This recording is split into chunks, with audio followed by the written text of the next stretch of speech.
And right now, it's time for that time when we talk to our special guest. Tonight, our special guest is Rosalie Pearson. Rosalie is meeting baby boomers every day in their quest to find the perfect place to enjoy the remaining years of their lives. It's a big quest with many choices and many answers. Find out what Rosalie has discovered about us baby boomers. Rosalie Pearson, welcome to The Beat Goes On. Hello, thank you for having me. Very well. Rosalie, you're on the show today. We're in the home straight. Did you know us baby boomers? Absolutely. The home straight. And I thought, it's about time we started talking about a little bit about the future of us baby boomers, because this whole show's been going for 8 years and we've talked baby boomers, but things are changing. And I'm 70 this year. Wow. In July. Is that where I say wow? That's You're the new supposed 60. To say. You don't look a day over 69. You don't, and the colour suits you. Keep wearing it. So I thought, let's get somebody in to our studios to talk about where are us baby boomers living now, and what are some of the choices? And of course, you work in that area, don't you, Yes, I Rosalie? do. And let's tell our audience first, what do you do, Rosalie? You're So I'm a sales manager Yep. for a lifestyle village, Settlers Albany. Yep. Now, lifestyle resort, doesn't that sound great? Sounds Yeah, grand, absolutely. doesn't it? Great place to work, that's for sure. But clever people behind this, they don't call it a rest home anymore, do they? So No, it is very, very different to a rest home. Rest homes are definitely where people are needing a little bit more care, and they will often be at or their retirement village. or retirement village. So they are quite different. So it's a lifestyle resort. Lifestyle village, but all Yeah. our residents would certainly say it's a resort. It's like a ship, but we're permanently docked. So for us baby boomers, we all grew up and Granny was carted off to a home. That's and we always had that fear Sure. that once we went to a home that it was all over. Sure. But if we go to a lifestyle village, it's not all over, is it? Not at all. Not It's at the all. start of something new. We like to say it's a new beginning for a lot of Yeah, people. It's their ability to reinvest in life again. Yeah. It's certainly to enable them to not think it's that last stop, but it's to reinvest with life, making more friends, and more particularly be secure and have a new social outlet, which is very important Which is for everybody. really important, isn't it? Absolutely. Rosalie, you're here today because you're talking to baby boomers, aren't Sure. you? And tell me who are they? These baby, who are the baby boomers, and what are they saying to you when you talk to them? Their first approach. What's the process? So the first approach is usually, if they're in a couple, one person will be more keen than the other. Yeah. It's usually the male that is a little bit Reluctant. to Doesn't come want to in. leave his man cave. No, definitely not. Yeah. And the woman sort of brings them in sort of by the hand, and they come in under duress sometimes. Yeah. I think I make them feel welcome, and I think also too they don't really understand what they're coming to look at. Yeah. They are still thinking of that rest home that you and I know. Yes, exactly. And they don't want to be in an old person's home. And even if they are, I had a lady in that was in her late 80s and said that she wasn't old and she didn't want to go into an old person's home, and yet she was late 80s. It's all about who you are, how you think, and certainly our village will attract those people that are wanting to come in and have safety and security, get rid of maintenance, but have a bit of peace of mind that there's a bit of support there if they do need it. Right, the oldest baby boomer is now basically 70, 71.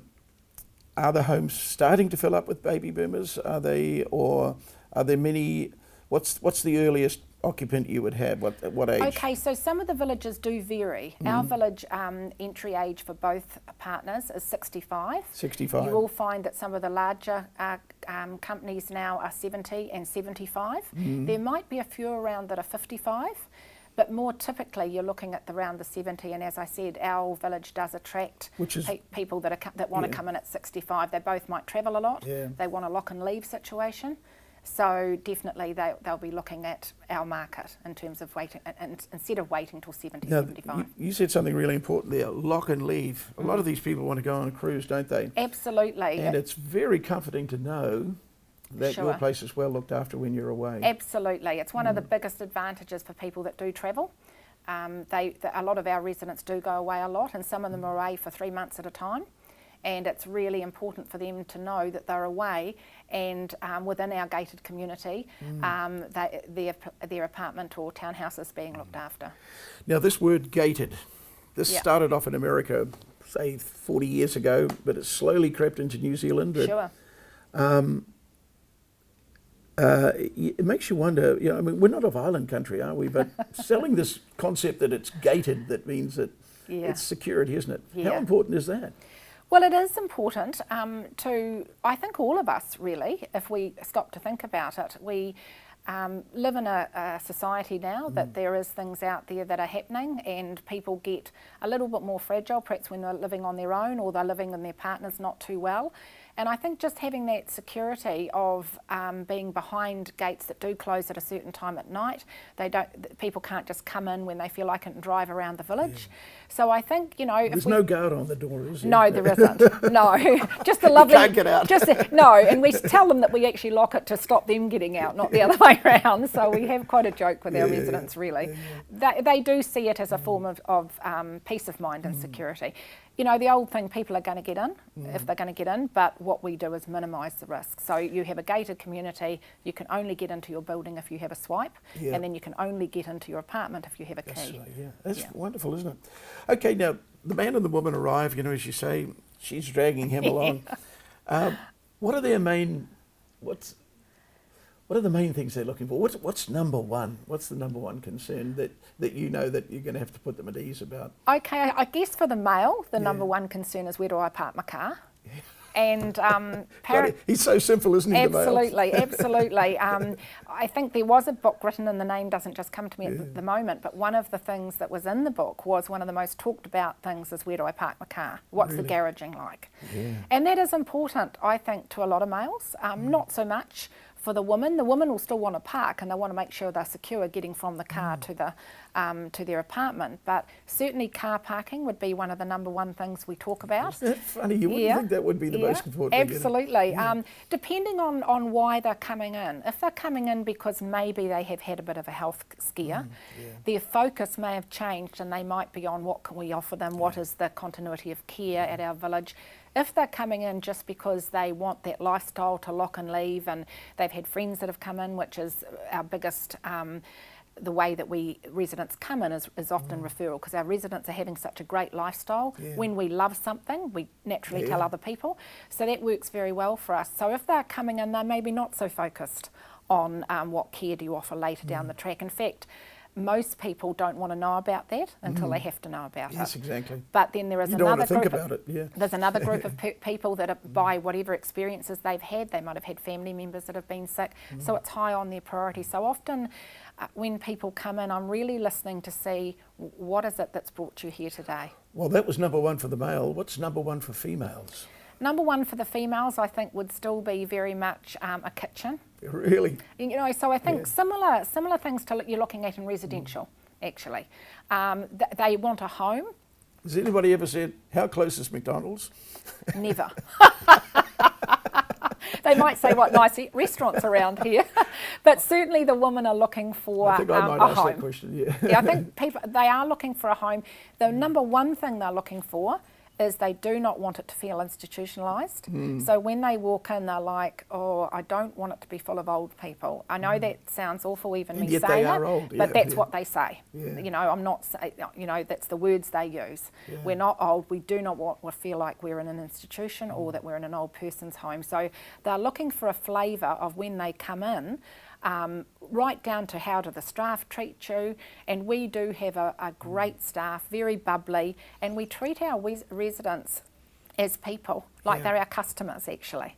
So what is it we can do to make their stay the best possible stay, and that it's their home? So recreation, the swimming pools, tennis courts? So we don't have a tennis court. We have bowls, which is becoming a lot more popular with the younger generation now, croquet, petanque, a little putting thing that's been started sort of by some of the residents, fabulous swimming pool, movie theatre, beautiful big facilities for having, and we've got a lovely stage, a fantastic stage, because we have a lot of residents. Fantastic entertainment. So we're very spoilt for choice. And how many, I'm sure the husband doesn't really care so much, but how many bedrooms does the woman want? That they want their own bedroom, but they will need for when their children come to stay? Children Sure. are allowed to come and stay? Absolutely, Yeah, it is no like their problems there? home. Yeah. No, the only thing in terms of security, we make sure that we know how many people are on site at any one Yeah. time. So we just ask them to let us know in case there is a fire evacuation in the middle of the night that we might be looking for 2 grandchildren that are staying. Yeah. So it's more of a safety thing. The most things that people ask for, a lot of our residents are coming from large homes. You know, we do all have got used to living in very large homes. Yeah, that's what I'm thinking. Do they want that? 4 bedrooms, they come in and they think, no, won't find anything. Our owners have certainly built for people that are wanting to feel like they're in a large space. Yeah. So some of our 3 bedrooms are very, very large. You're up to Yeah. 127 square metres, 130 square metres. Then I talk to them about, do you really want 3 bedrooms? It's very hard for someone in a large 4-bedroom home to imagine them downscaling to a 2-bedroom. So we kind of start with, what are your needs? Is the wife a painter? Does she want a painting room? Does the husband might be involved in a lot of IT work, or still has an interest and wants an office? How much do you need that 3rd bedroom? Just to make sure they're not spending money that actually the 3rd bedroom's going to become a bit of a white elephant. So I sort of talk them through that. If it's very clear they need 3 bedrooms, then they need 3 bedrooms. Now, the big competition from your point of view is that, like my brother and his lovely partner, they sold their Auckland home. Just for the sake of this discussion, I don't know Sure. the figures, but say they got $1 million, and now they bought a beautiful $500,000 place in Waihi. Sure. Wow, what a fantastic place it is. Absolutely. How do you compete with that? Well, we don't. You don't? No. Okay. This place is, for $500,000, it's just... So is this a house or in a the village? house, yeah. Look, we don't. It's a very clearly a different market. The people that are coming to see us have decided they want to stay on the shore, particularly. The North Shore people, they're looking for something that is, like I said, a bit different, a bit resort style. They do feel they want to keep reinvesting in life, whatever age they are. They don't want to be treated at any stage of their life like they should be now doing a certain thing. So definitely, and they pick that flavour up. We don't compete with that, because clearly that person, if they were coming to see me, I would identify very quickly that actually the house in Waihi is what is going to meet their needs. So it's not about convincing people they should look at a village. But these are, as I say, they're baby boomers. Sure. They're going on that path, but you've got a path for other baby boomers. haven't you? Absolutely, there's lots of choice on the shore, and there's lots of choice actually throughout New Zealand. And I think it's about talking to people and listening, more importantly, to hear what their needs are. We do not want people in our village that don't want to be there, very clearly. It does not make a happy village. So it is actually, what you might get quite often is the couple are on different pages, like the 2 people, and you might have one that wants to sell up and maybe buy a camper and travel for a year, and the other person that really doesn't want to do that. And I just encourage them to keep researching. If they come in, they're clearly not ready to make a decision, I would tell them not to sit with it a bit longer, do a bit more research, go and have a look at those houses in Waihi, do some real fors and against, and they will get their answer. And, you know, some people do go for the house in Waihi, and maybe a few years later we might see them back because they may have had a health scare, they may have just decided actually security is starting to feel a bit more important for us now, we want to go back to where the grandkids are. So a lot of people come to us for different reasons. There's so many variables, isn't there? Very. Yeah, you've got to watch that. Yeah. So, well, you're on the coalface, aren't you? And of course, that's why you're here today. But you're talking to the baby boomers every day, aren't you? Yeah, absolutely. You're hearing their concerns. And, Absolutely. Yeah. Well, look, now, what's the name of your company? So it's Settlers Albany. Settlers Albany. Now, Lifestyle Village. Who started Settlers? What is Settlers? Sure, so we're privately owned. Yeah. And we're owned. Is there a Mr. Settler? We've got 2 Mr. Settlers. So we are owned by Scott Vernon and Dave McFarland. Our umbrella company is Premier Lifestyle Villages, and so they own Settlers Albany, and also just 2 k's down the road from us we have Fairview Village, which is another village, also privately owned, and also Fairview Care, which is a private hospital within that village. So we like to think we are a small private company, although we're not small. We've got 246 dwellings, but certainly boutique. Certainly, I think Dave and Scott have really hit the niche market of what people are looking for. Now, I'm not saying this is the case, but, you know, this the MetLife Cares of this world. Sure, absolutely. They're big and they just crunch the numbers, don't they? Absolutely. Do you feel you've got a point of difference between you're just a number, or the size of your organisation can make people feel a bit more special. Well, I certainly like to think so. I think there is enough in the market for everybody to have choice. That is certainly one of the key things that I bring home. If people are looking for that smaller, more intimate, we are private, we don't have the shareholders that I can talk to my boss, the owners, on a daily basis. When they are here, they are certainly stepping back from the business a lot more now.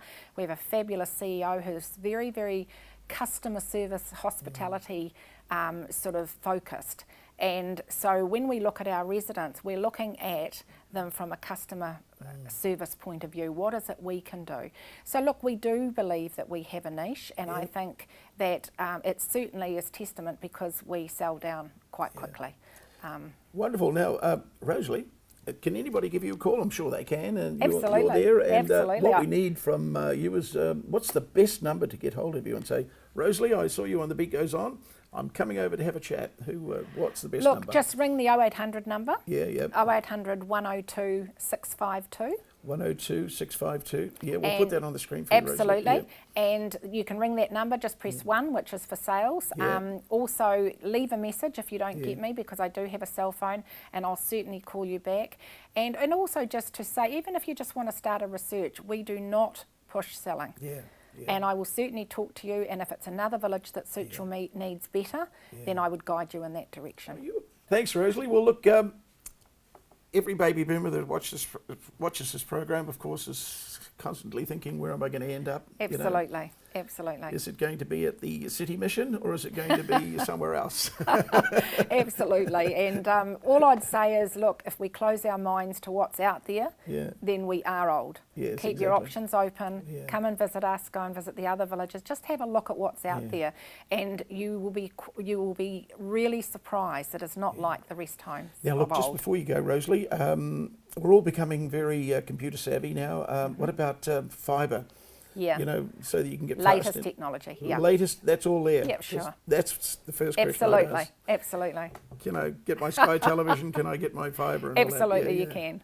The parking is important, but my Sky connection is the most. Yeah, absolutely. That would be the next one on the list. Right, Rosalie, thanks very much. Thank you so much. It's been a pleasure. We may even see you again. Absolutely. Okay, come in for a tour. Okay.